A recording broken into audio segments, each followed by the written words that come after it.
Armand sat on the edge of his bed, staring at the cracked ceiling of his small room.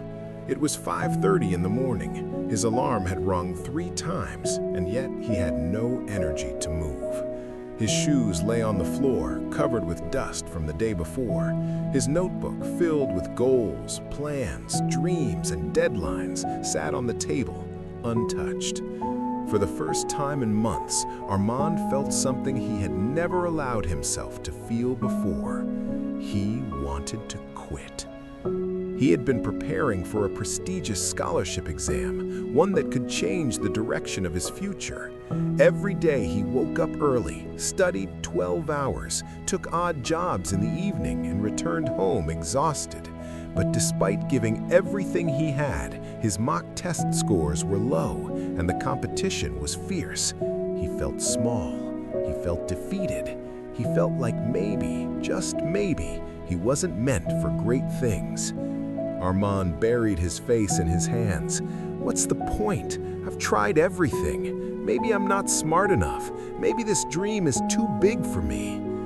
The room was silent, so silent he could hear his own heartbeat. He closed his eyes and whispered, "I'm tired.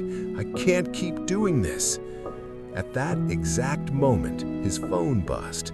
It was a message from his mentor, an older man named Kabir, whom Armand had once worked for part-time. The message was short. "Come to the workshop when you can. I want to show you something." Armand didn't want to go anywhere, but something inside him said he should. Maybe he needed a break from studying. Maybe a walk would clear his mind. He grabbed his worn-out jacket and stepped outside. Kabir's workshop was a small place tucked between narrow lanes. The scent of wood, metal, and machine oil greeted Armand as he walked in. Kabir was standing near an old wooden table, polishing a metallic sculpture. Without looking up, the old man said, "You look tired." Armand forced a smile. "Just a tough week." Kabir finally turned toward him. His eyes were calm, the kind that had seen decades of struggle, yet never lost their shine. "Sit," he said. Armand sat on a wooden stool, watching Kabir work silently. The sculpture in his hand looked oddly shaped, twisted, uneven, almost useless. "What is that?" Armand asked. Kabir held it up. "A rejected piece, a failure." Armand frowned. "Why are you polishing it then?" Kabir smiled. "Because it has a story, and I think you need to hear it." Kabir pointed to a corner where a heavy iron block sat on the floor. It looked dented, cracked, and worn. "See that?" he said. "When I first started this workshop, that iron block was the first piece I tried to shape into something beautiful. What happened? I failed," Kabir said, shrugging. "Every day for weeks, I hammered it, heated it, and tried to mold it into a perfect sculpture. And every day, it disappointed me. The metal wouldn't take shape. It bent in the wrong places. It cracked. I almost threw it away." Armand leaned forward, listening. "One night," Kabir continued, "I was so frustrated that I picked it up and walked to the garbage bin. I was about to throw it away forever. But then," he paused, "then I realized something." "What?" "That I wasn't failing because the metal was weak. I was failing because I was inexperienced." Armand looked confused. "What do you mean?" Kabir rested the sculpture on the table. "That iron block wasn't the problem. The problem was that I didn't yet have the skill to shape it. I was expecting quick results without mastering the craft. I was blaming the material, blaming fate, blaming everything except the truth that I needed more time, more effort, more patience." He looked Armand straight in the eyes. "Dreams don't fail, Armand. People quit before they learn how to achieve them." Armand felt something inside his chest shift. Kabir walked to the iron block, lifted it with effort, and placed it in front of Armand. "Look closely," he said.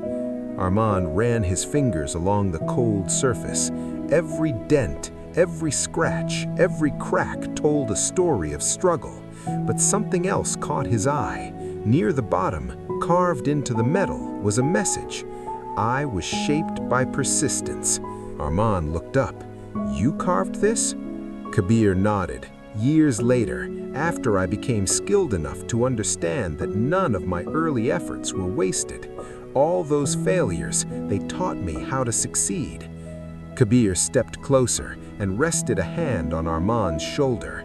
You are not failing, Armand. You are learning, and every great thing takes time.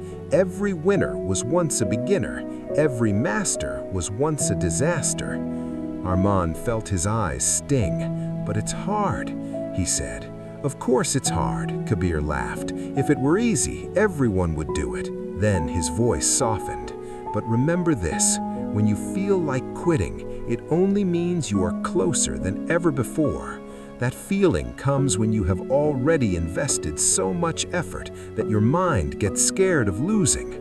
But the truth is, if you push just a little more, everything can change.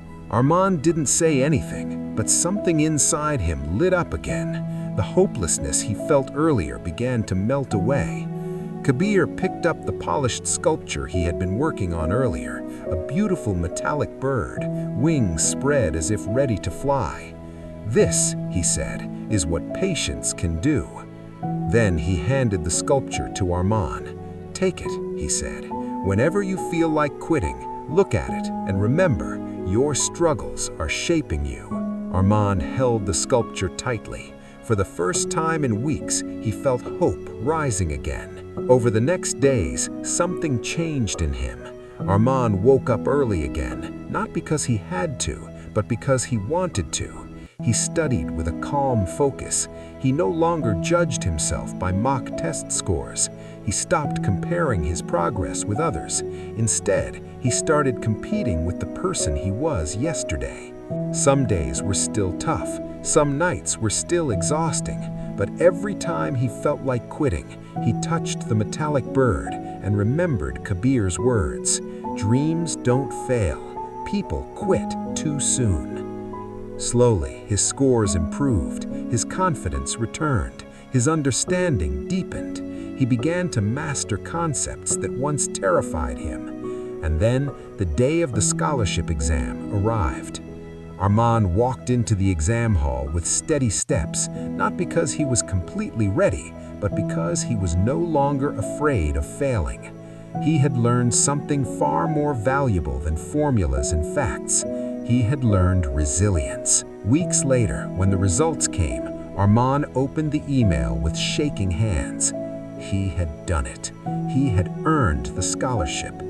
He sat down, overwhelmed, tears filling his eyes, not because he succeeded, but because he didn't quit. Later that evening, he returned to the workshop. Armand was polishing another piece of metal when Armand entered. I passed, Armand said softly. Kabir looked up, smiled, and said only 3 words. I knew it. Final message. Life will test you, dreams will exhaust you, and there will come a moment when you feel like quitting. That moment is your turning point, not because the path gets easier, but because you grow stronger. Remember, the most beautiful sculptures come from the toughest metal. The brightest stars shine after the darkest nights, and the greatest victories are born from moments where giving up felt easier than moving forward. So when you feel like quitting, hear this story again. Let it remind you, you are being shaped, you are being strengthened, and you are closer than you think. Keep going. Your future self is waiting to thank you.